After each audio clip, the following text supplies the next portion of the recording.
Un saludo para todos, nos están escribiendo desde distintas partes. Hay gente de Europa, de América, bueno, de La Guajira, de Casanare, de muchas partes. Ya hay más de 105 personas conectadas. Es un gusto tener hoy con nosotros para hablar sobre Santander al doctor José Asunción Suárez Niño.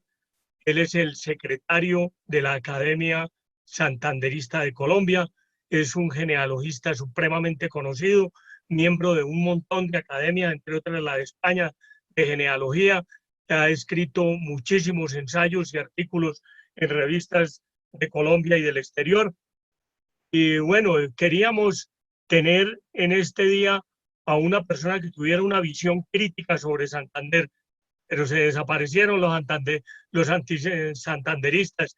Inclusive buscamos en Venezuela, que creíamos que iba a ser la mata de los historiadores que se quisieran pronunciar en forma crítica sobre Santander, y tampoco logramos conseguir esa persona. Entonces, doctor José Asunción, bienvenido. Cuéntenos usted, que es descendiente del general Santander, y me imagino que tendrá una visión sumamente positiva sobre su pariente. Cuéntenos quién era el general Santander y qué significó Francisco de Paula Santander para Colombia. Bueno, primero que todo, estoy muy complacido de estar con ustedes esta tarde del sábado, hablando de historia y algo de genealogía, que son los temas que más me han apasionado a través de mi vida. Yo soy un aficionado a la historia desde hace muchísimos años. Efectivamente, soy descendiente del general Santander y secretario general de la Academia Santanderista de Colombia. A propósito, a través de ella y de su presidente y de nuestra querida parienta y presidente emérita, los doctores Olimpo Morales Benítez y la doctora Cecilia Fernández de Palini, quien están también conectados en esta charla que les quiero ofrecer esta tarde. Yo comenzaré por decirles que estoy perfectamente identificado con un par de frases de Enrique Caballero Escobar, hace como unos 25, 30 años, relacionadas con la rivalidad de nuestros dos grandes prohombres de la historia, Bolívar y Santander. En efecto, Bolívar fue el más grande de los americanos. Por encima de todos los famosos fundadores de la patria que recientemente tocó en alguna charla el señor presidente de la República, Bolívar está por encima de Adams, de Franklin, de Hamilton, de Madison, de Washington.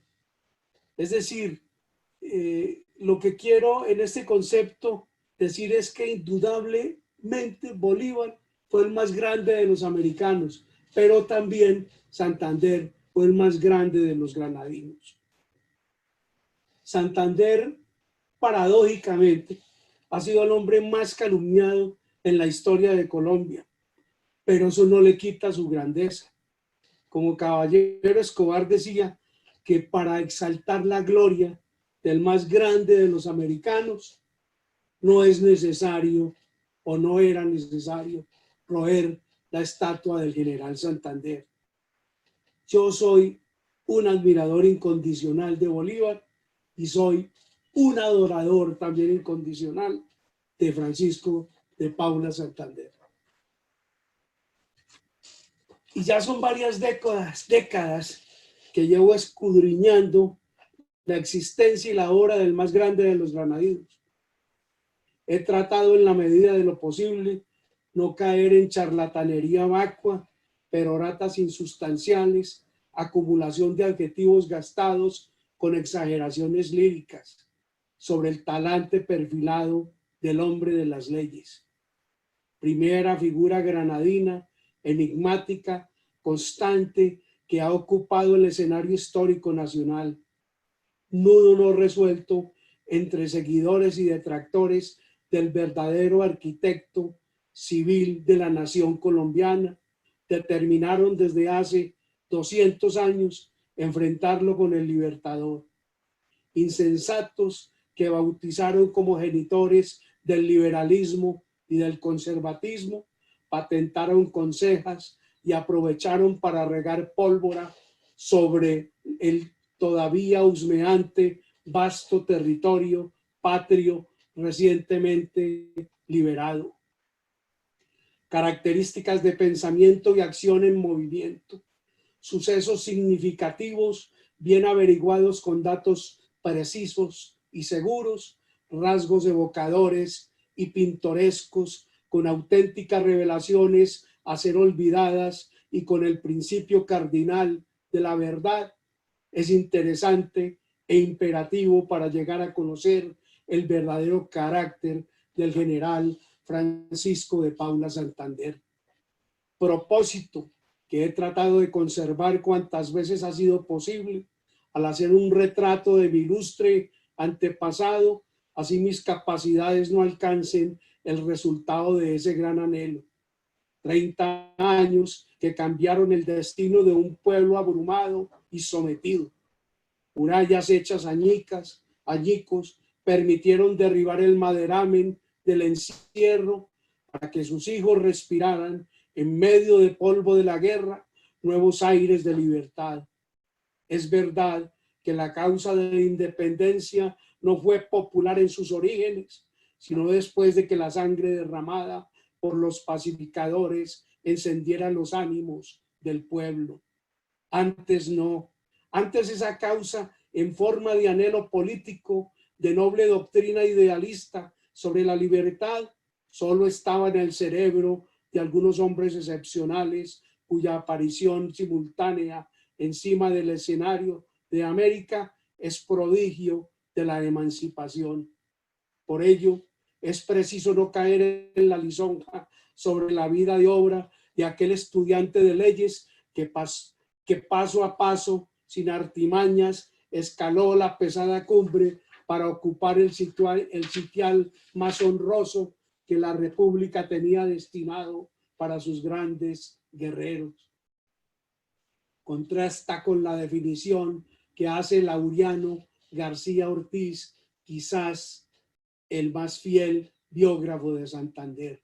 Cito: para mí debo decir que la tacha verdadera y grave que puede hacerse a Santander como hombre es la atrofia del corazón. En vano se buscará en su obra o en sus escritos, en la tradición de sus amigos o de sus subordinados, huella alguna de verdadera sensibilidad cordial. Fue frío y seco de sentimiento, incapaz de la conmoción interior de ternura. Fue tan solo hombre de Estado, de vieja escuela española, quizás como Fernando V de Aragón. Reflexión sesuda y fría del general Santander lo llevó a ser el más grande administrador de la cosa pública, sin la cual no hubiese sido posible la libertad de 5 naciones en cabeza del genio americano Simón Bolívar. En este aspecto podemos estimar de las numerosas condiciones que hicieron de Santander un verdadero conductor de hombres, fue el freno de sus delicadezas. Esa limitación le quitó a su trato personal, en mi concepto, calor, entusiasmo, amena cordialidad, alimento y estímulo de grandes afectos. Es que Santander no podía ser de otro modo. Siendo líder de la administración pública, valeroso y arrojado, tuvo un círculo de amigos leales decididos que comulgaban con él en sus principios políticos y ambiciones patrióticas. También tuvo innumerables y lejanos copartidarios que no arrastraban multitudes fanatizadas como Bolívar, Obando, Urdaneta y otros. La República salió ganando con el carácter decisivo del hombre de las leyes. Se ha repetido que Colombia sin duda le debe a Santander su fisonomía política, su influencia de aquel hombre excepcional cuya radiación sobre las demás naciones suramericanas fomentó venturoso pensamiento que finalmente las libró de caer en caudillismos extremos. Ello hubiese provocado su destrucción administrativa, democrática y civilista. Santander conquistaba estimación de las gentes, inspiraba aprecio, imponía respeto, pero a diferencia de otras figuras de nuestra guerra magna, no habría corazones como Bolívar y Sucre.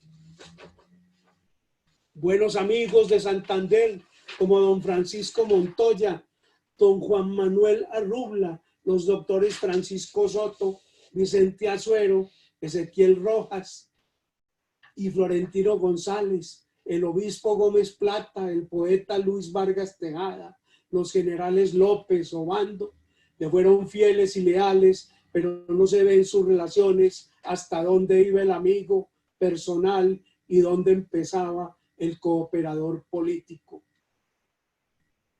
Las cartas de Santander para ellos fueron fuera de algunas, no muchas amenidades cordiales, no se encuentran esas efusiones por el momento sincera que se hallan en las cartas de Bolívar para Santander.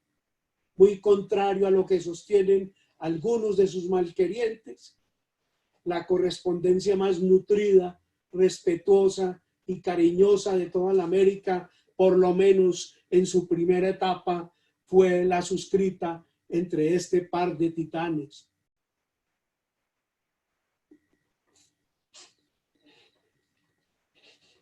Santander no fue hipócrita. Lejos de serlo, su frialdad se toca, se palpa y no la esconde. Humanista, serio, buen padre, buen amigo, en realidad Santander, por lo inteligente, por lo valeroso, por lo elegante, por lo bien portado, por su sangre hidalga, puede ser considerado como un verdadero cachaco santafereño, pero sin aquella delicadeza creadora de delicias y desgracias. En contraste a Bolívar, todo se le perdona y es adorado. A pesar de graves defectos de carácter y faltas políticas trascendentales, a Santander se le ataca. A pesar de sus fundamentales servicios, unidad y consecuencia de vida, fidelidad a sus principios, lealtad a sus amigos, nada se le perdona, se le calumnia, apenas es estimado y respetado por quienes a fondo lo conocen. Todos le perdonamos de corazón al libertador la entrega de Miranda, la muerte de Piar, la matanza con lanza, machete o sable de 800 españoles y canarios, prisioneros e indefensos, entre ellos ancianos y niños, del 8 al 16 de febrero de 1814 en la plaza de Caracas y en sus alrededores. Pero todavía no le perdonamos a Santander el fusilamiento de 38 españoles, hombres de guerra, prisioneros conspiradores, a tiempo de ejecutar un golpe de mano que haría imposible la campaña y la batalla de Boyacá. Acababan ellos de fusilar en Gámeza. Los prisioneros, es más, corrijo, ni siquiera fusilar, los pasaron por lanzas. Patriotas indefensos, y unos pocos años atrás, en la misma plaza de Bogotá, a Camilo Torres, el tribuno, a Francisco José de Caldas, el sabio, a Custodio García Rovira, el estudiante presidente, a Rodríguez Torices y a Díaz Granados y 8 patriotas más el 24 de febrero de 1816 en Cartagena. El 2 de abril de 1817 se dirigía el Libertador a la cabeza de su ejército rumbo a la Guayana, cuando al atravesar las calles de la villa de Pao se le plantó un joven alto, delgado, cabellos castaños, ojos claros e inteligentes, para solicitarle un cargo militar en sus huestes. Tenía la piel tostada por el sol tropical. Acento firme y seguro, mostraba indudablemente un militar de carrera. Bolívar, conocedor de hombres con ojo de águila, no dudó en estrechar su mano. Aquel mozo, gallardo y seguro, en ese mismo día cumplía 25 años de edad. Era Francisco de Paula Santander, coronel de los ejércitos de las Provincias Unidas de la Nueva Granada. Había ganado sus ascensos desde 1811, cuando comenzó a combatir al lado del coronel Manuel del Castillo y Rada en la primera campaña de Mariquita. Había tenido su primer bautizo de sangre en 1812 al lado de Baraya. En 1813, 14 y 15 combatió en los valles de Cúcuta contra los ejércitos del rey. En 1816 rescató en retirada legendaria la división de Ocaña para luego pelear en la tremenda batalla de Cachirí bajo órdenes de García Rovira. Salvó el ejército del norte que entregó después al general Serviés en Puente Nacional. Arriba con ellos a la sabana de Bogotá y promueve en Chocontá la famosa retirada del Casanare. Salva restos del heroico ejército en cuyo frente se bate en la cabulla de Caquesa y en los llanos de Guaychiría. Desde aquel momento Santander fue fiel compañero de Bolívar en reveses y fortuna. A su lado combate en Calabozo, El Sombrero, Semen, Ortiz, Rincón de los Toros, donde salva la vida del Libertador. En Cojedes empieza a ordenar la juridicidad de la futura república, es decir, en todas aquellas batallas libertadoras del 17 y 18, en las cuales alcanzó a desempeñar el cargo de jefe de Estado Mayor del Ejército Libertador de Venezuela. Por lo anterior, Bolívar rinde al joven oficial su reconocimiento y gratitud. El 16 de julio de 1818 le otorga la Estrella de los Libertadores de Venezuela y el 12 de agosto lo asciende al grado de general de brigada. Santander escribe al Libertador solicitando ayuda, pertrechos, hombres para combatir. El 17 de agosto de 1818 llega por fin el mensaje del Libertador a través del coronel Juan Galea. He tenido a bien enviar a esa provincia del Casanare al señor general de brigada Francisco de Paula Santander con un parque de armas y municiones bien provisto de cuanto es necesario por ahora para liberar la Nueva Granada. Y 3 días después le escribe Esquela al coronel Justo Briceño, el general de brigada Santander, que goza de mucha reputación en su país natal, que tiene valor, prudencia y conocimientos, me parece muy a propósito para dirigir esta empresa. Es íntimo amigo de usted y no dudo que los dos se cubran de gloria y de honor y que bendigan la suerte que les ha cabido de ir a liberar un vasto país lleno de recursos y digno de ser libre. 27 de agosto de 1818, zarpa Santander del puerto de Angostura rumbo a Casanare. Lleva 1000 fusiles dotados de mediana provisión de pólvora, plomo y piedras de chispa, así como otros elementos accesorios. Esta misión es reforzada por 3 oficiales granadinos que venían del ejército venezolano: Antonio Bando, Joaquín París y Vicente González. Después llegó el coronel Lara, cuya labor fue negacionista y nula.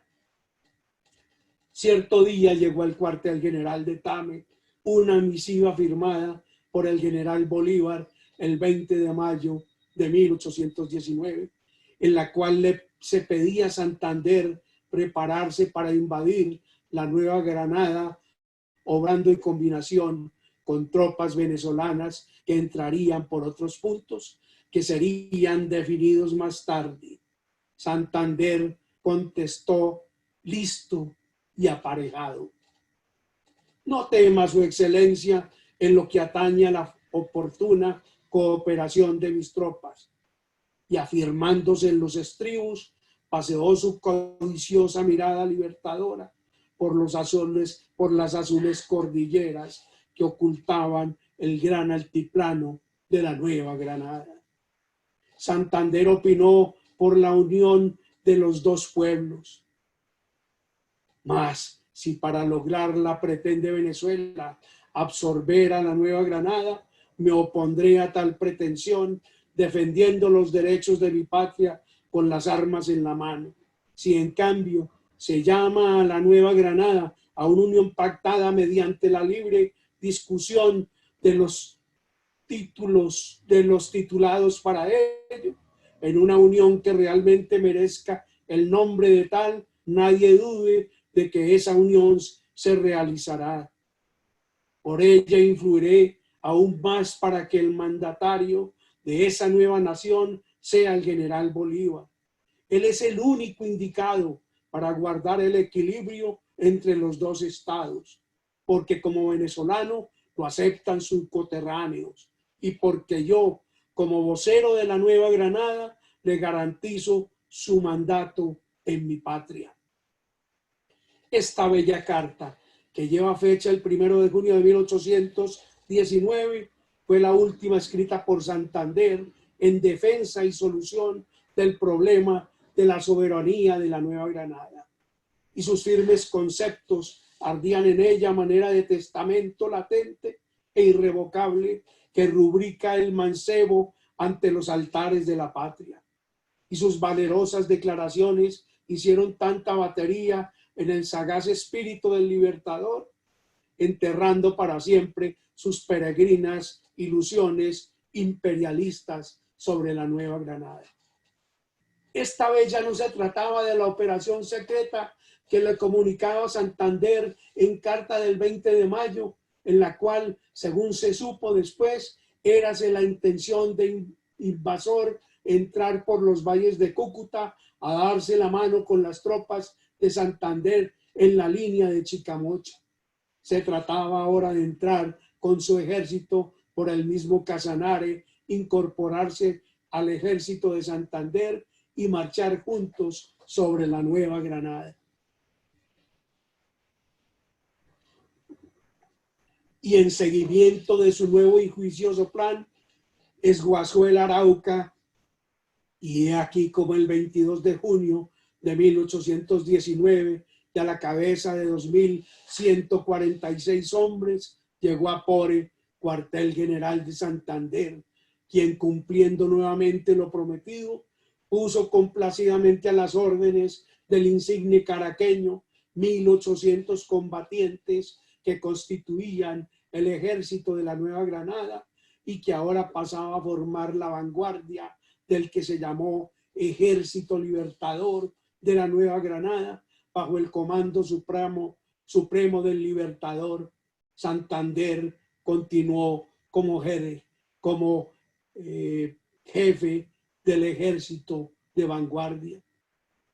Y se inició la fulgurante campaña de 1819, Paya, que abrió el paso al ejército unido. Corrales, Gámeza, con la Peña de Tópaga, Pantano de Vargas y Boyacá, y la República fue. El 10 de agosto, el ejército vencedor entraba triunfante a Santa Fe de Bogotá y Bolívar asumió el título de presidente de las provincias libres de la Nueva Granada con la complacencia del general Santander. Un mes más tarde, cuando preparaba Bolívar el regreso a sus bases de Venezuela, dictó el siguiente decreto. Cito: deseando dar a las provincias libres de la Nueva Granada un gobierno provisional, mientras que el Congreso General resuelve la convocación de la representación nacional a quien corresponda elegir la forma permanente de gobierno, he venido en decretar y decreto lo siguiente. Artículo primero. El gobierno de las provincias libres de la Nueva Granada será ejercido en mi ausencia por un vicepresidente. Artículo segundo. El título, funciones y atribuciones del vicepresidente de la Nueva Granada serán las mismas que concede al vicepresidente de Venezuela el reglamento 26 del 26 de febrero último. Artículo tercero. Claro, le queda un El minuto. señor general de división Francisco de Paula Santander está nombrado vicepresidente de la Nueva Granada. Publíquese y cumplas a 11 de septiembre de 1819. La República de Colombia no quedaba constituida el 17 de diciembre de 1819. En lógica consecuencia y ateniéndose a la realidad de los hechos, puédase afirmar que el 22 de febrero de 1820, mediante el Acta de Bogotá, fue el día memorable en el cual sí se podía exclamar con todo acierto y respaldo: la República de Colombia queda constituida. ¡Viva la República de Colombia! Y efectivamente, el 12 de febrero quedó constituida gracias a la decisiva intervención del general Francisco de Paula Santander, el más autorizado vocero y el más prestigioso hijo de la Nueva Granada. Hola, José Asunción. Señor. ¿Por qué no miramos un poco la parte que a los críticos de Santander han tenido con el general Francisco de Paula Santander?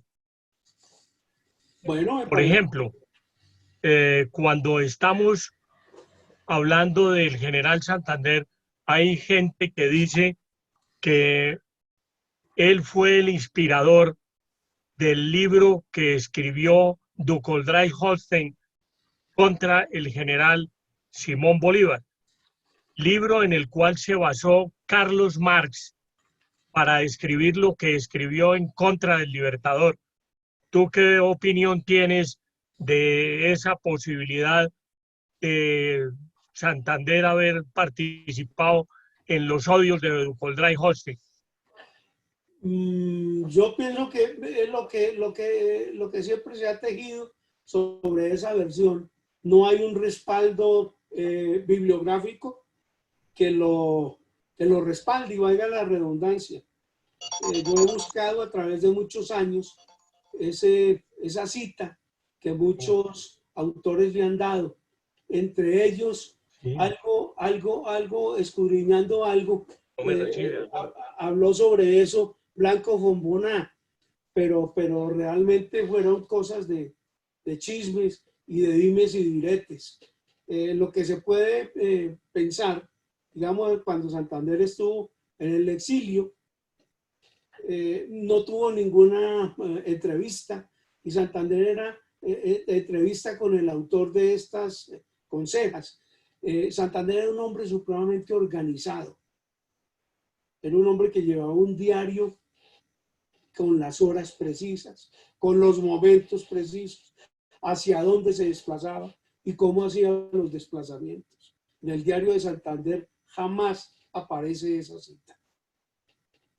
Bueno, entre esas consejas o críticas que se hacen contra Santander y en relación con Bolívar, pues lo de la noche septembrina, siempre ha habido ahí una sombra de duda de si Santander sabía o no sabía. Primero en Soacha lo había protegido, lo había sacado de una reunión debajo de su ruana, porque entre otras cosas Bolívar era muy pequeño, pero después Bolívar es atacado por una serie de amigos todos del general Santander. Ahí estuvieron los dos fundadores de los dos partidos políticos. Sí. Ahí estuvo Ezequiel Rojas, que estaba de campanero por allá en la casa de un coronel, sí. Y estuvo Mariano Espina Rodríguez, que entró armado a la casa presidencial. Santander, en tu concepto, ¿qué participación tuvo en la noche septembrina? Ninguna, ninguna. A ver, solo hay una referencia y se ve muy bien en el resumen que se hace del juicio hecho al general Santander. Entre otras cosas, un juicio pues manipulado de la manera más descarada por Urdaneta. Urdaneta desde el año 26 tenía una bronca casada con Santander. No desde el año 26, desde el año 23 tenía una bronca casada con Santander por una sencilla razón. Santander lo instituye muy cordialmente, ¿sí?, como comandante en jefe del ejército en el estado de Cundinamarca, y en reemplazo de él nombra a Antonio Nariño. Desde ahí empezó la bronca real entre Urdaneta y Santander, por dicho, de Urdaneta contra Santander. Hay una referencia que es al único que le habló y que Santander lo reconoce, fue a Florentino González, y entre otras cosas le metió una vaciada en ese sentido. Le digo que cómo se le ocurría, ¿sí?, conspirar contra el Libertador. 8 días antes, Santander le había salvado la vida al Libertador en Soacha, donde ya tenían preparado un atentado en cabeza de Pedro Carujo. Y la referencia que tú hacías, Rodrigo, de que Bolívar, Santander había sacado a Bolívar del probable atentado, fue en el Coliseo Ramírez. Eso fue una reunión del Coliseo Ramírez, que hicieron una fiesta que se llamaba la Noche de las Máscaras, en la cual habrían de atentar contra el Libertador. Santander se encontraba enfermo en su cama, entre otras cosas, con esos cólicos que posteriormente lo llevaron a la muerte, que en 1840 se levantó como pudo y se fue con su criado de siempre, que era Delfín Caballero. Dijo que lo acompañara, y cuando llegó al Coliseo Ramírez, que quedaba exactamente donde queda hoy el Teatro Colón, entró a la fiesta y encontró a Bolívar, que estaba charlando con unos oficiales, y se acercó a él y le comentó algo en voz muy baja, y al momento salieron. Santander era un hombre que medía 1,87 y Bolívar medía 1,63.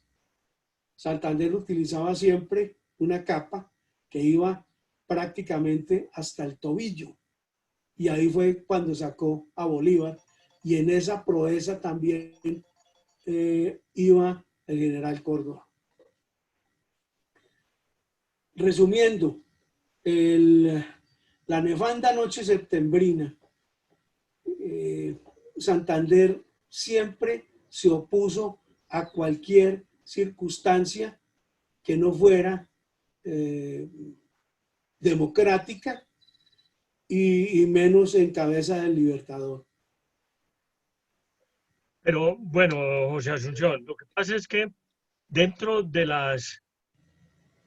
manejo del poder en el cual Santander se quedó en la Nueva Granada y fue el gran suministrador de armas y de pertrechos para las expediciones del sur de Bolívar, hubo de todas maneras un montón de celos. Parte de esos celos fueron inspirados quizás por Manuelita Sáenz. Sí. Manuelita no quería a Santander, lo fusiló en efigie, o hizo un muñeco, le puso el nombre de Santander y lo fusiló allá en la Quinta de Bolívar, de manera que esas relaciones entre Santander y Manuelita no eran muy buenas, y de pronto Manuelita tuvo mucho que ver en el juicio contra Santander por lo de la noche septembrina. ¿Cómo eran las relaciones entre Manuelita y el general Santander. No, tremendas, tremendas. Manuelita odiaba al general Santander.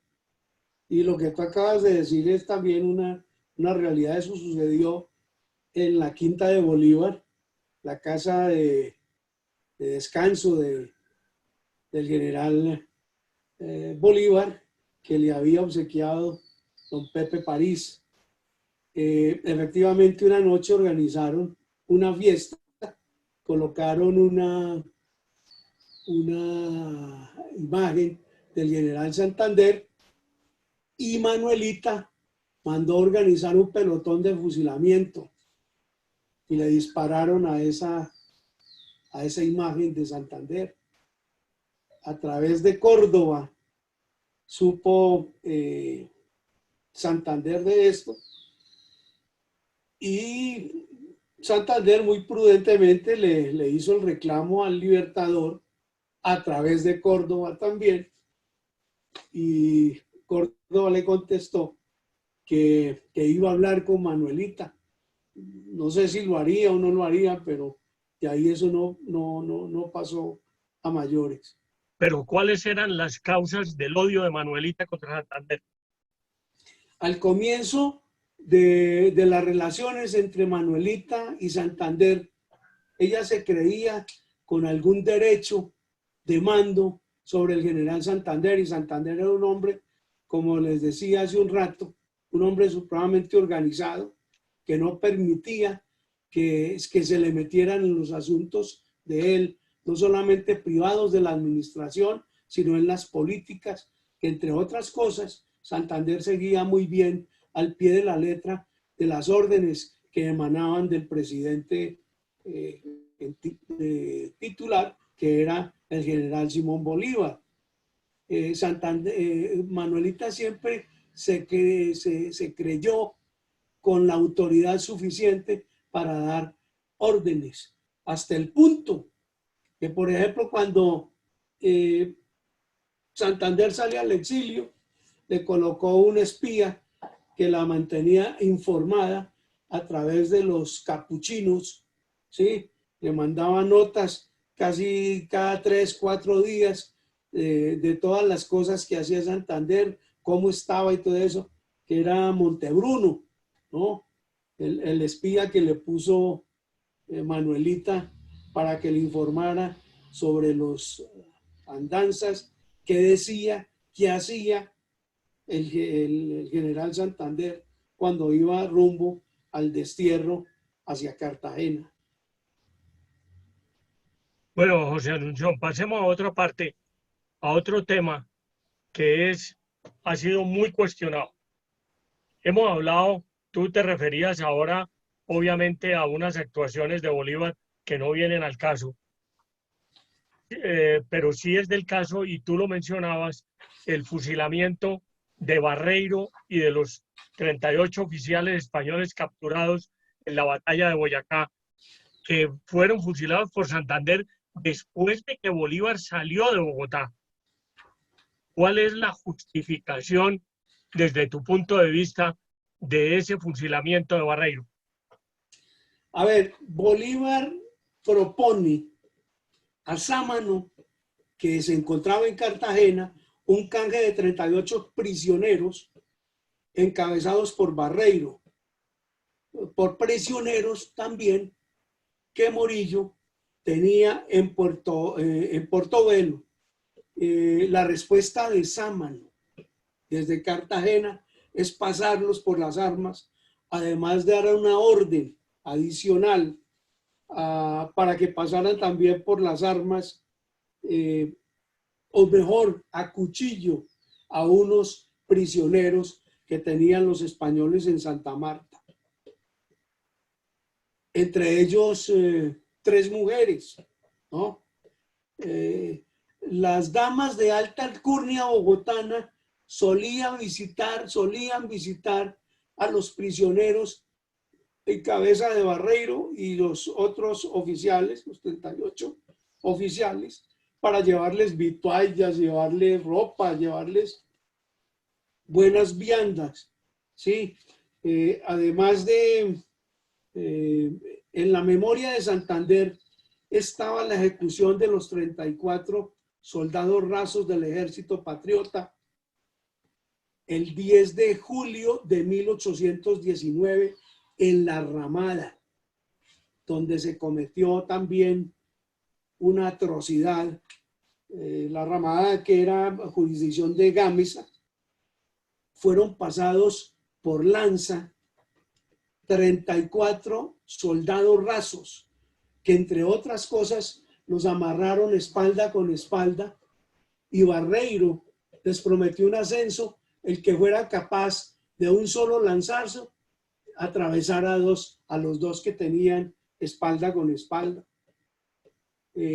La orden, por ejemplo, de Santander para la ejecución de estos 38 prisioneros fue más o menos así, y la decretó de esta manera.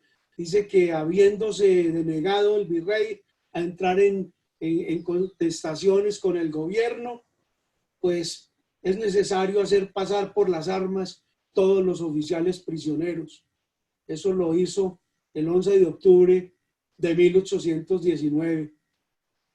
Los oficiales, se comprobó días después que habían montado una conspiración a través de correo, que las mismas damas que iban a visitarlos a ellos, ¿sí?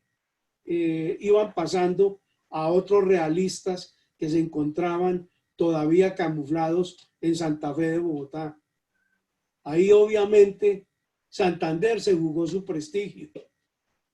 Entre otras cosas, eso le sirvió también aún a favor de Bolívar, pienso yo. Es una opinión muy personal. Y yo creo que antes, por el contrario, si Bolívar y Santander hubiesen caído en manos de Morillo o del mismo Barreiro, inmediatamente los habían pasado por las armas. Lo habían pasado por las armas como a Binoni en el campo de Boyacá. Sí, señor. Así es. Bueno, pero mencionemos otro caso que sí ha pasado a la historia como un crimen de Estado, como un crimen oficial. Sí. La muerte de Sardá. Sardá se esconde en Bogotá, el gobierno lo busca Sí. hasta por el último rincón de Santa Fe, y cuando lo encuentran, lo asesinan. Eso siempre se ha visto en la historia como un crimen oficial. ¿De qué opina? Pues yo pienso que no. Y yo tengo mi teoría. ¿Es la cuál? siguiente. Cuando Obando ocupó la Secretaría de Guerra y el ejército y destituye a centenares, ya en la Secretaría de Guerra, Obando destituye a centenares de oficiales, ¿sí? Entre ellos a Sardá. Sardá se hallaba en la provincia, más exactamente por la región de Guaduas y todo eso, y se entera de que algunos oficiales que fueron dados de alta los vuelven a recibir, pero se le olvida también contar una cosa, de que esos oficiales que fueron reenganchados, ¿sí?, tenían que haber demostrado de que seguían prestando sus servicios a la patria, ya fuera en oficios o en algunas cosas o en correos, algo así relacionado también con la guerra de la posindependencia, llamémoslo de esa manera.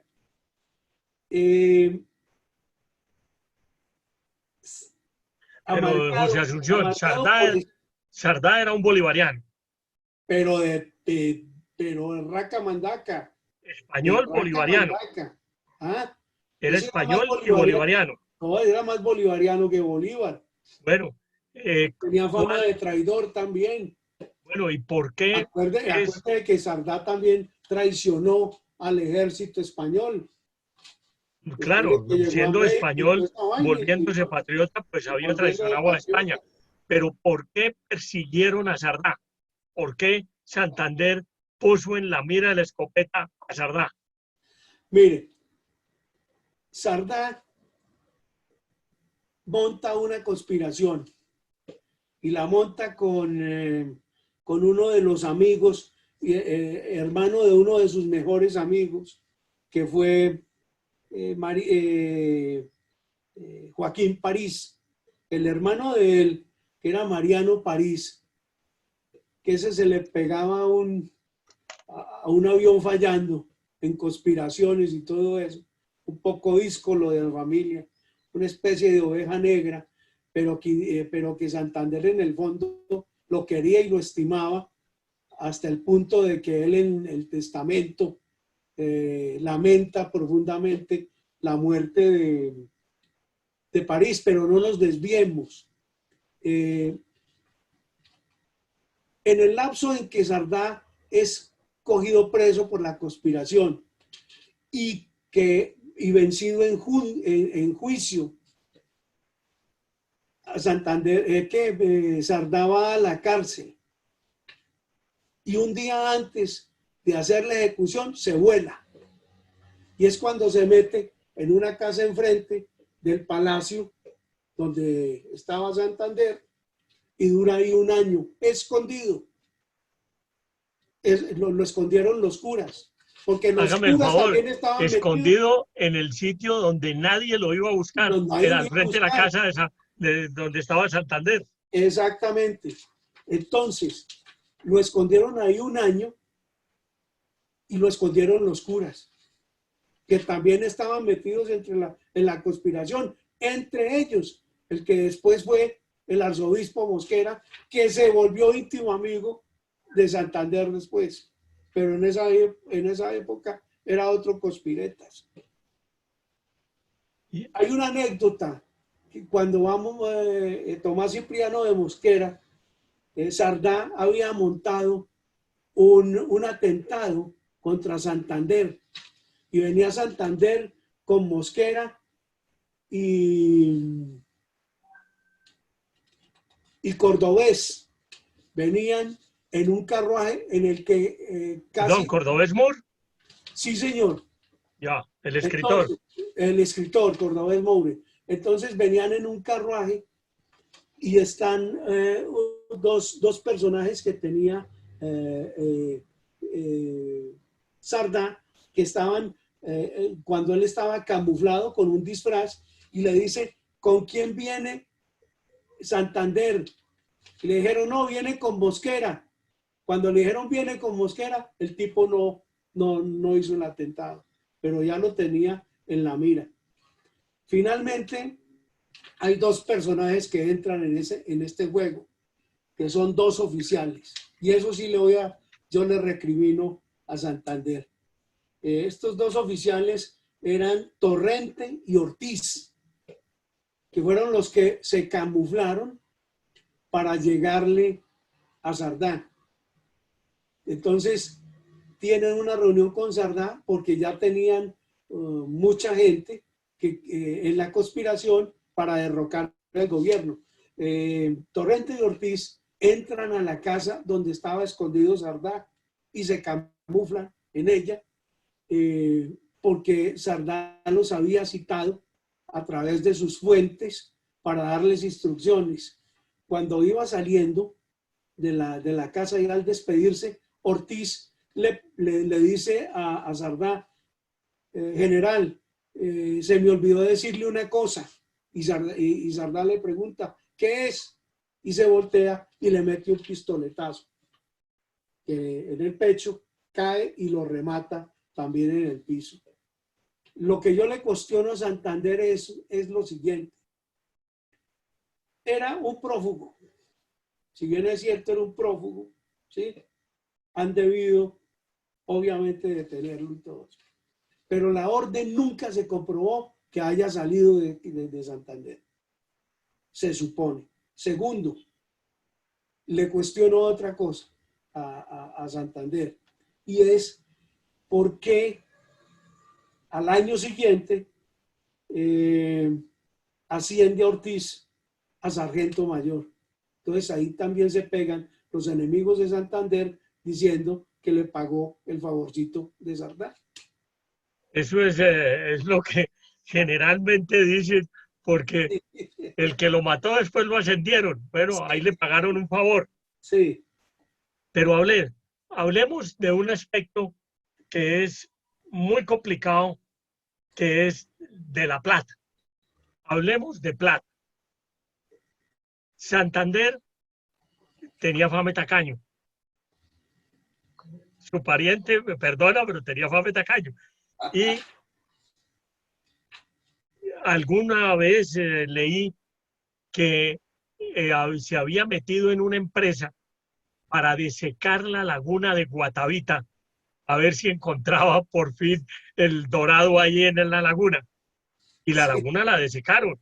sí, sí, en parte, sí, sí, sí. No, Sí, la mire, laguna la desecaron. De no. manera que en esa empresa estaba Santander. ¿Cómo es la cosa? Hablemos de eso, cuéntenos de eso. Es que la laguna de Guatavita tiene unas leyendas maravillosas. Si nos metemos, voy a hacer una leve introducción. Por ejemplo, la laguna de Guatavita. En 1539, en la laguna de Guatavita, se encontraron las huestes de Belalcázar, de Federman y de Quesada, porque allá les indicaron que era el Dorado y alcanzaron a trabajar para tratar de desaguar la laguna. Encontraron algunas cosas, ni siquiera oro, encontraron algo de esmeraldas en esa laguna. Más tarde, hacia digamos como hacia 1580, eh, un personaje, se me olvida en este momento el nombre de este personaje, con 5,000 indios, empieza a desecar la laguna de Guatavita, ¿sí? Ese personaje tuvo mucho que ver después para que la leyenda se acrecentara. Hay digamos, una especie de compañía extranjera hacia 1826 que se funda entre un francés y unos ingleses y le proponen al gobierno de Santander de secar la laguna. Esa laguna empiezan a desecarla y Santander hace un documento que posteriormente se lo envía a Joaquín París, diciéndole que mire a ver qué posibilidades hay, si se puede hacer algo, pero que el gobierno no está dispuesto a meter un solo peso en ese proyecto, sino que antes, por el contrario, se necesitaría dinero extranjero para poder emprender esa obra que es gigantesca. Después, en el año 27, llegan a la conclusión de que eso no es viable. Sacaron algunas cosas, entre ellas se hablan de que sacaron una esmeralda del tamaño de un puño. Vaya a saber si era un puño de un niño o de un adolescente o de un adulto, el tamaño de la esmeralda, y algunas piezas de oro. Más tarde, uno de los grandes amigos del Libertador, que era Roberto Bunch Woodside, le decían el banquero del Libertador, hacia el año 27 se interesa en la explotación de esa laguna y le hace una propuesta no solamente a Santander, sino a Bolívar, ¿sí? Para montar una alianza pública-privada en esa época, a los cuales los dos se niegan rotundamente y más bien le proponen, ¿sí?, que monte la explotación de una ferrería y todo eso, que se da en los 6 años siguientes, hacia el año de 1833, que es la ferrería de Pacho. En cuanto a lo de las lagunas, a lo de la laguna de Guatavita, se le pegan también al cuento de Santander por lo siguiente: cuando él viajó en el exilio, él vende unas filigranas de oro en París, en una casa de estas De remates. de remates, y dicen que son de Guatavita. Entonces de ahí se pegó también Eladio Urizarry para decir, no, es que esa es del tesoro que se llevó Santander, y también las bolsas de oro que él llevaba para el exilio, que todo eso lo había sacado de la laguna de Guatavita. Oiga, José Asunción, pero cuéntame una cosa. Sale Santander preso de Bogotá a las bóvedas de Cartagena. Sí, Ahí lo montan en un barco que en Venezuela recoge a Ezequiel Rojas, va para Europa. sí. ¿Y cómo diablos se llevó en el equipaje esas eh, filigranas de oro o esos? ¿Cómo se los llevó? Hubo un tipo que se llamaba, que fue muy buen colaborador, llamémoslo, de Santander, en el exilio cuando él estuvo en las bóvedas de Cartagena. Se llamaba Francisco González. Ese era el que le llevaba algo de viandas que le enviaban algunos personajes a Santander cuando se los dejaban pasar, porque allá estuvo en una situación infrahumana. Hubo días en que no le pasaban agua, que no tenía cómo bañarse, y bueno, estuvo en una situación lamentable. Cuando él sale de Cartagena en el bergantín Cundinamarca hacia Portobelo, No, él no salió hacia Portobelo, salieron hacia perdón, Venezuela. hacia Venezuela, sí, tienes razón, hacia Venezuela, el hombre llevaba unas bolsas de oro, 2 bolsas de oro, que este señor le ayudó a camuflar para que Santander pudiese viajar a Europa. A Santander le confiscaron todos los bienes, pero no las rentas. Esas rentas quedaron en manos de Juan Manuel Arrubla, en manos de José Joaquín Suárez y Serrano, y hermanos también de un joven en esa época que era de la absoluta confianza de Santander, que era Antonio María Silva Fortul. Ellos le administraron las propiedades a Santander y después le empezaron a mandar dinero, porque el dinero total que se llevó Santander para Europa, totalizando todo, fue de 7.000 pesos. Y las rentas que obtuvo durante el exilio ascendieron a 8.500 pesos, que fue el arrendamiento de Hato Grande, algunos arriendos que tenía en Bogotá y algunas Uy, casas. ya que habla de Hato Grande, ya que habla de Hato Grande, ese es otro de los cuestionamientos que le han hecho a Santander, que él extorsionó a Bolívar para que Bolívar le entregara la propiedad de la hacienda Hato Grande.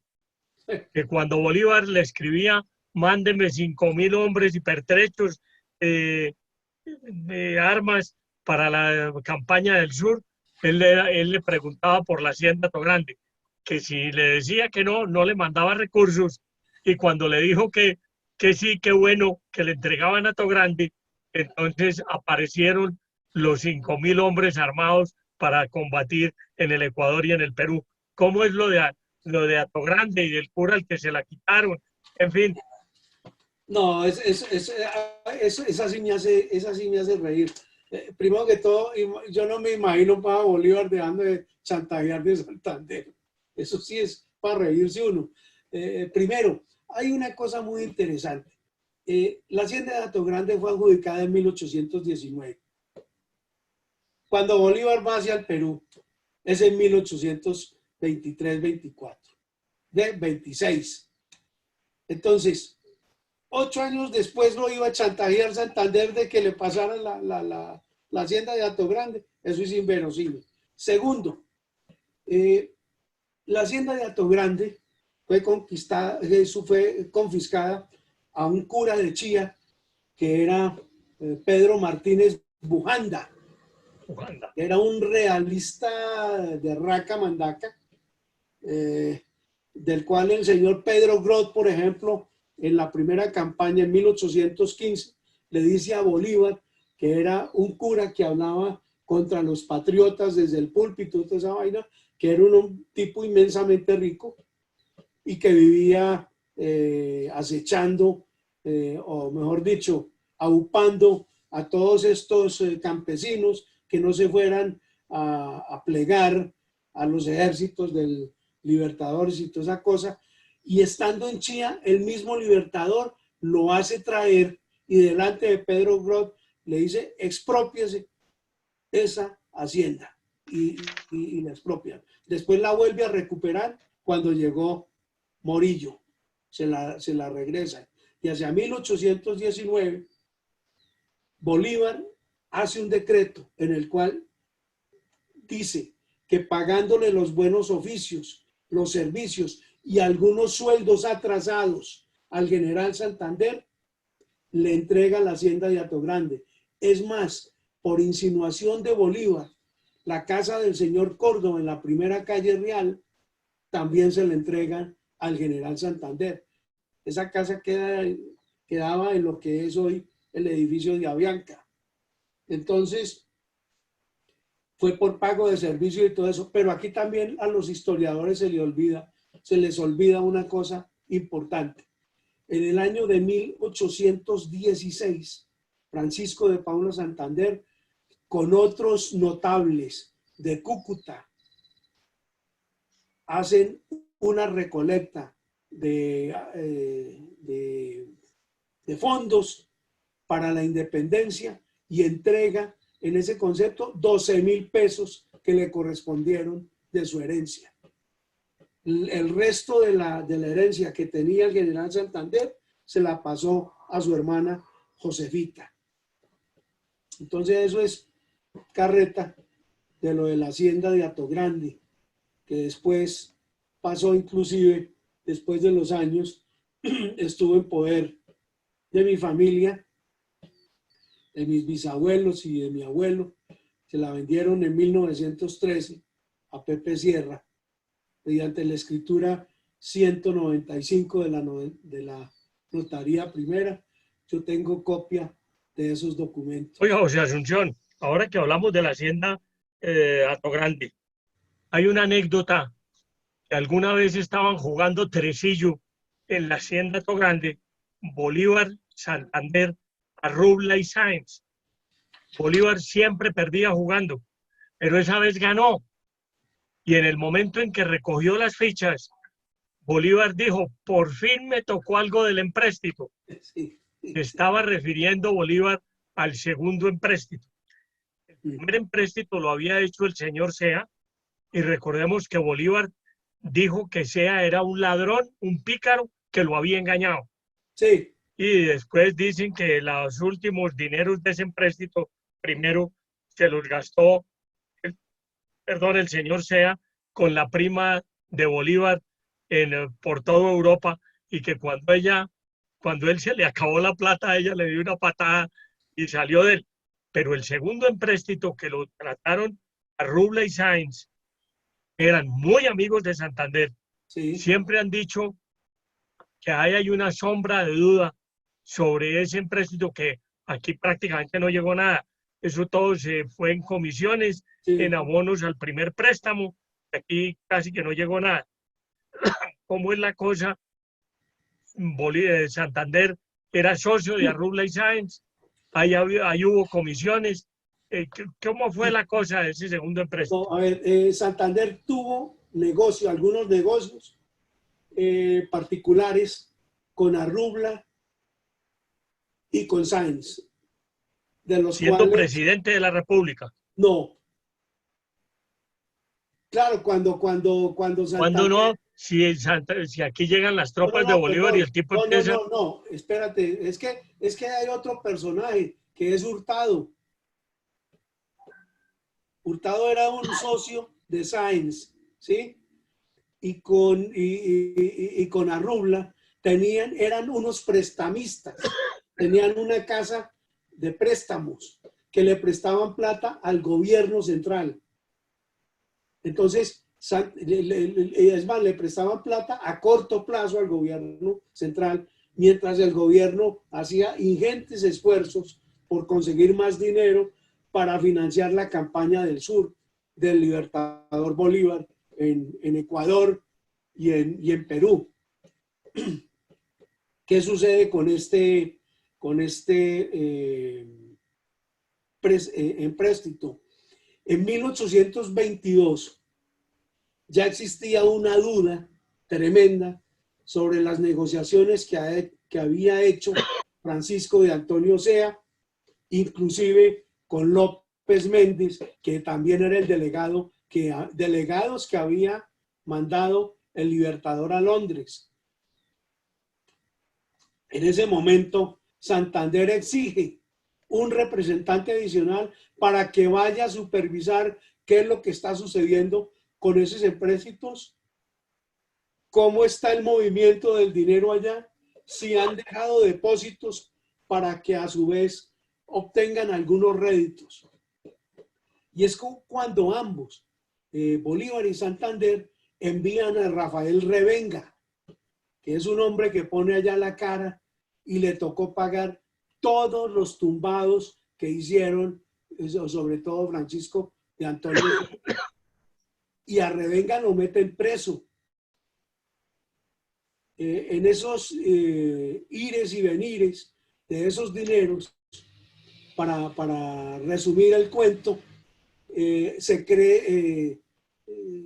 quiebra la casa Goldsmith de unos judíos y Revenga alcanza a pasarle el dato a Santander de que los 5 y pico millones de libras esterlinas que le habían prestado al gobierno de la Nueva Granada quedaban en caja 420.000 libras que él alcanzó a separar para que a su vez ganara dinero a préstamo a nivel local y a nivel de los europeos.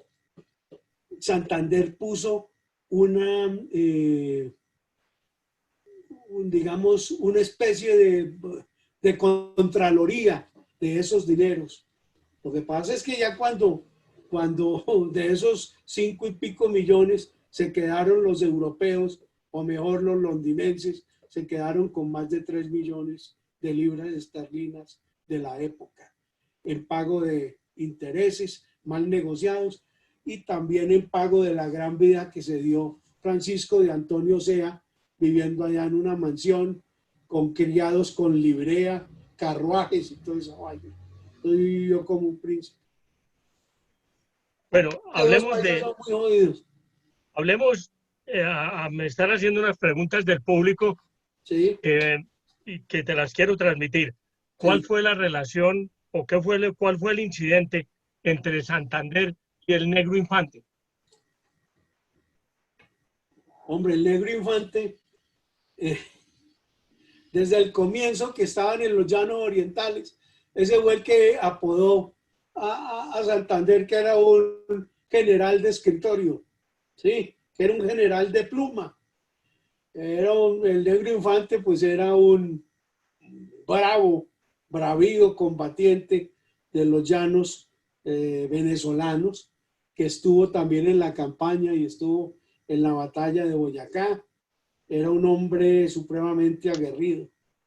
A él le achacan inclusive él se casa, se alcanza a casar casi que en artículo mortis, porque después de haberlo condenado a muerte un día antes de la ejecución, los llaman y llama a su prometida y se casa con ella.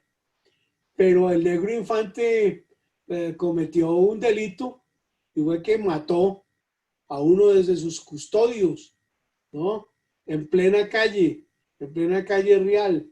Entonces fue sentenciado con una debida, con su debido juicio y todo eso, pero era un hombre que indudablemente odiaba a Francisco de Paula Santander.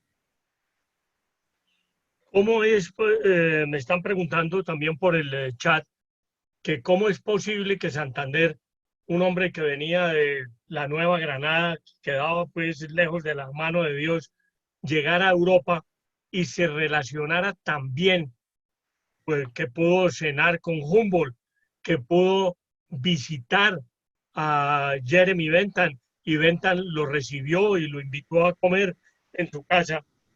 ¿Cómo fue posible que él estableciera esas relaciones en Europa viniendo de la Nueva Granada? ¿Quién le dio Bueno, la mano?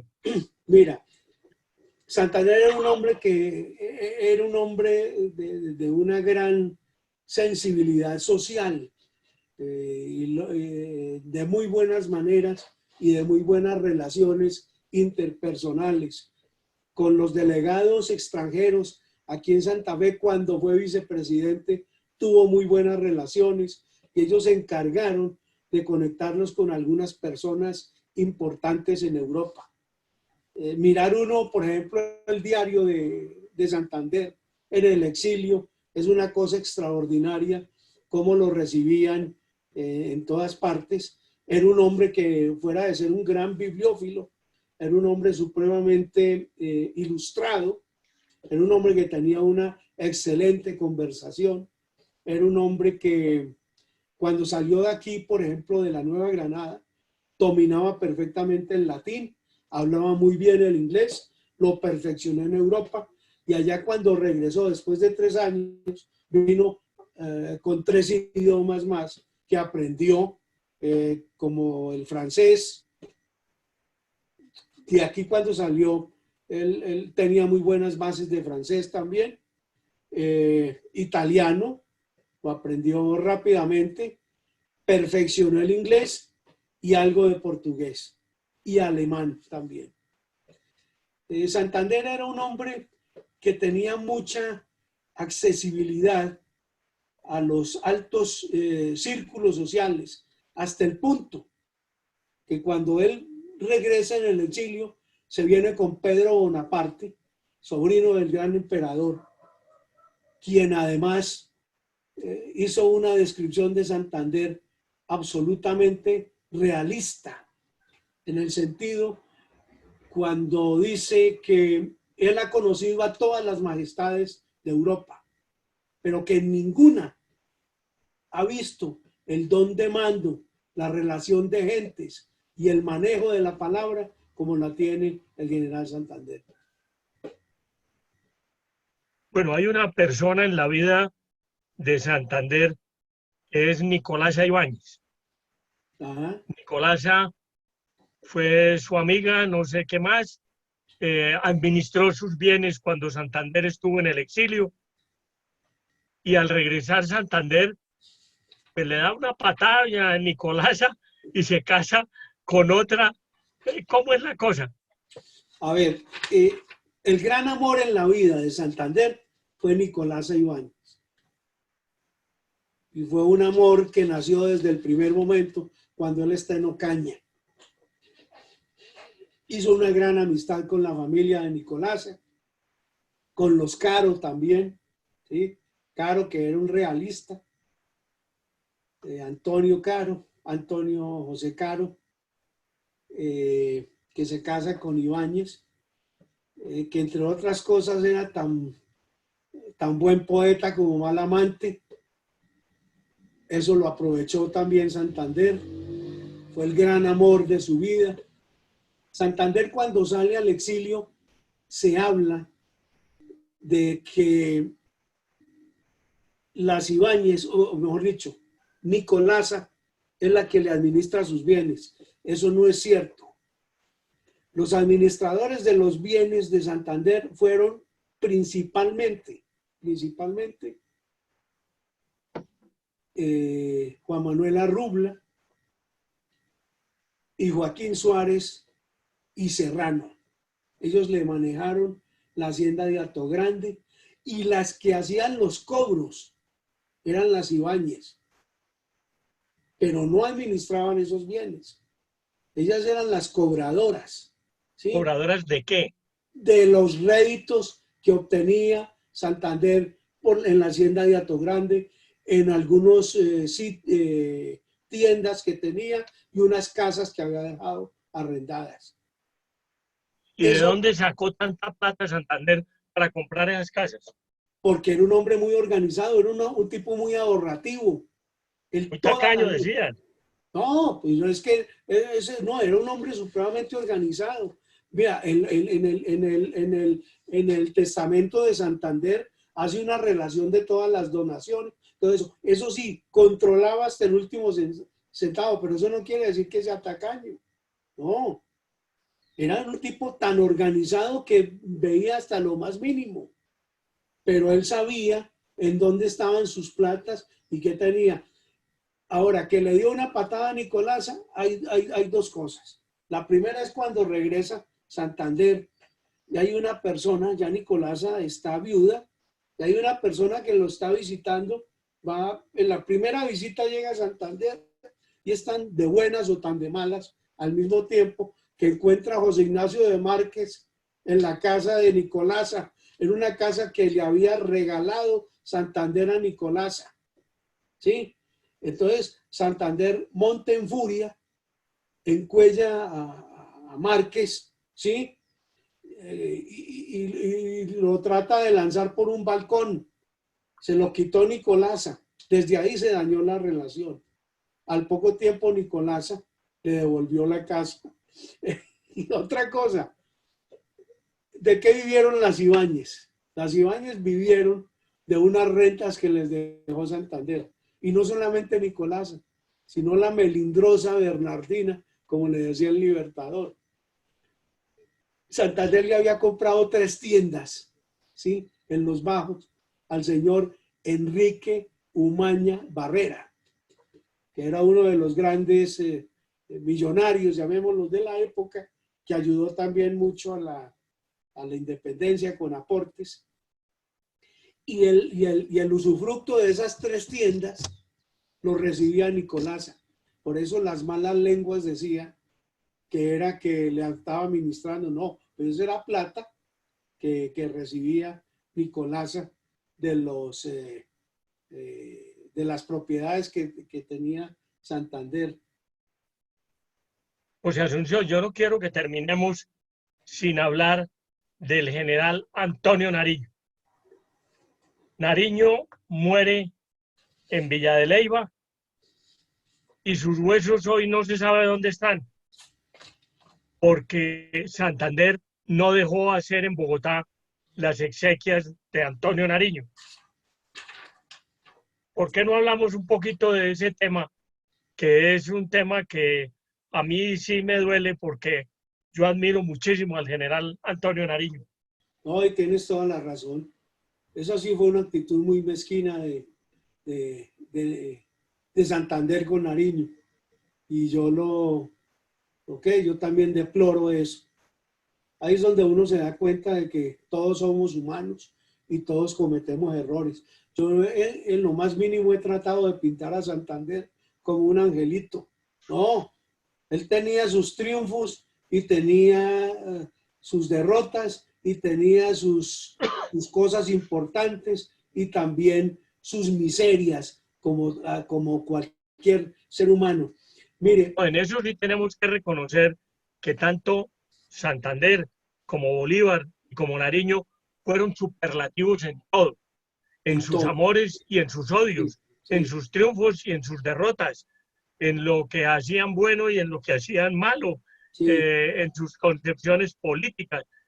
Cuando cometían un error se equivocaban espantosamente. Eran tremendamente. seres superlativos en todo y por Sí, eso no podemos denigrar de ninguno de los tres, pero tampoco endiosarlos porque eran seres humanos. claro, de Entonces, acuerdo, de acuerdo. los huesos de Nariño viajan de Villa de Leyva, se quedan un tiempo en Zipaquirá o en Faca, ¿no? Creo que en Zipaquirá, en toca a Bogotá casi no llegan y cuando llegan ya no saben si son esos huesos o no son. En todo caso, los restos de Nariño prácticamente no se sabe dónde están. Bueno, se supone que están en la Catedral Primada, ¿sí? En un bello monumento que tiene ahí el general Antonio Nariño. que a buena hora se lo hicieron porque es uno de los más grandes, no solamente de la Nueva Granada, sino de todas las Américas. Es el gran precursor, ¿sí? Un hombre cuya existencia se entregó única y exclusivamente en pro de la independencia americana. Pero yo te quiero agregar una cosa, mi querido Rodrigo, acerca de Antonio Nariño, de la relación que tuvieron Nariño y Santander. Fue una relación de muchos altibajos, ¿sí? Y de unos odios que nacen prácticamente en Cúcuta.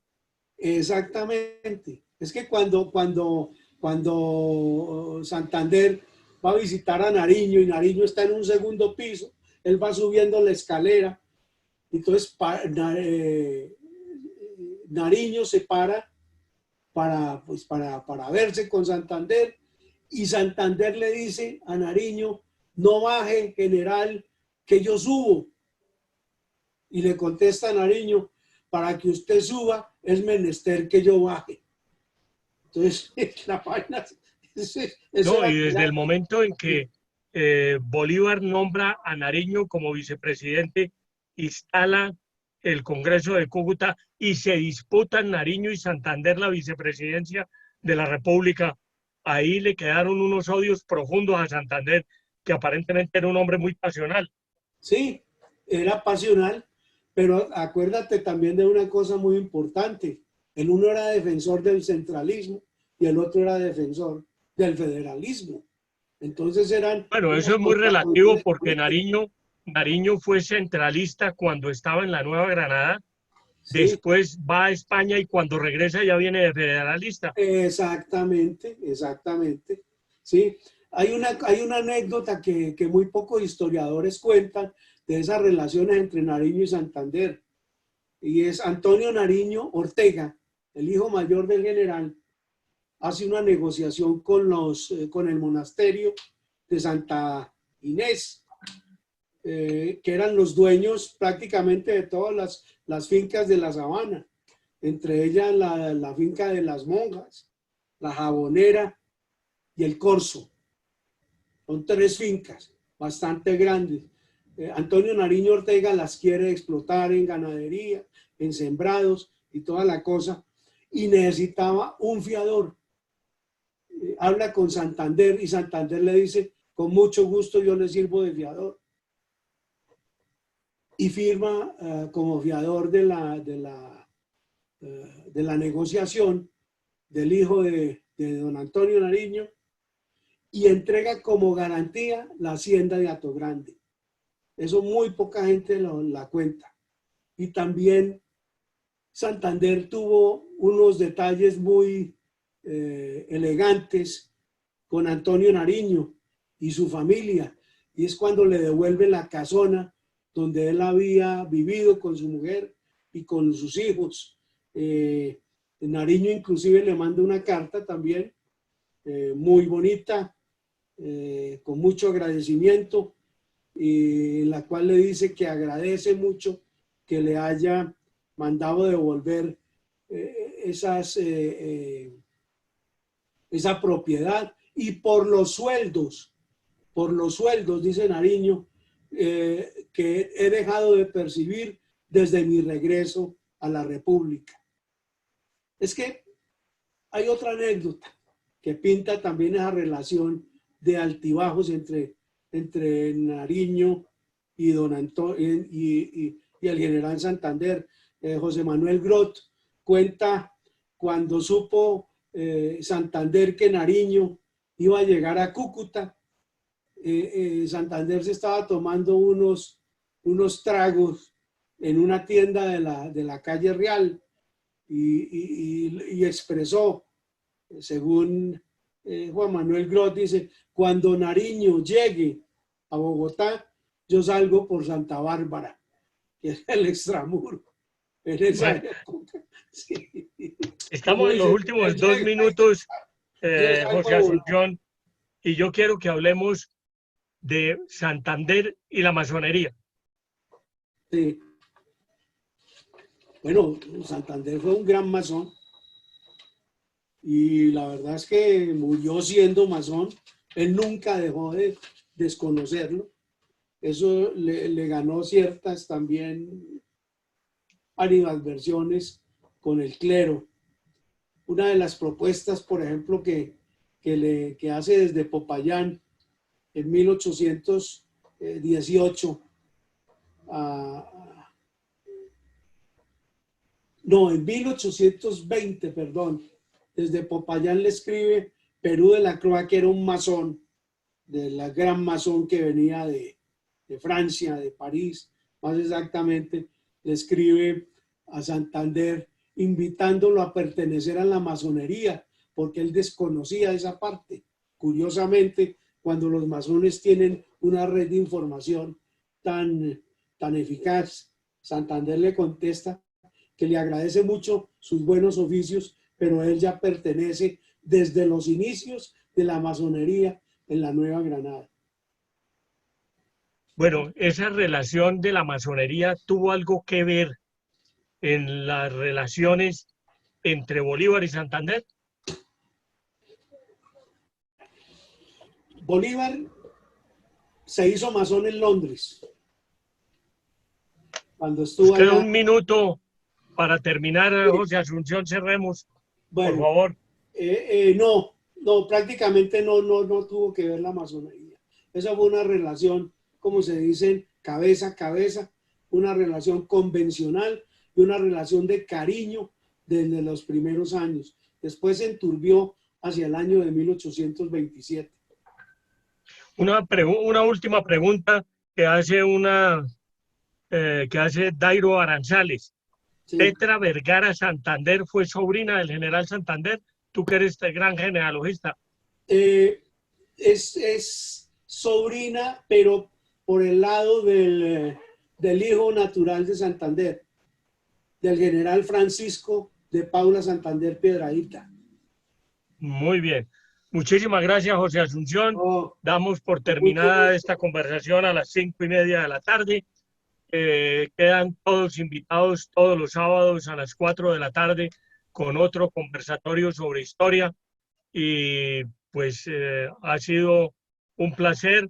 Carlos, muchísimas gracias por tu presentación para el Festival de Historia. Es un gusto que nos hayan acompañado en esta tarde.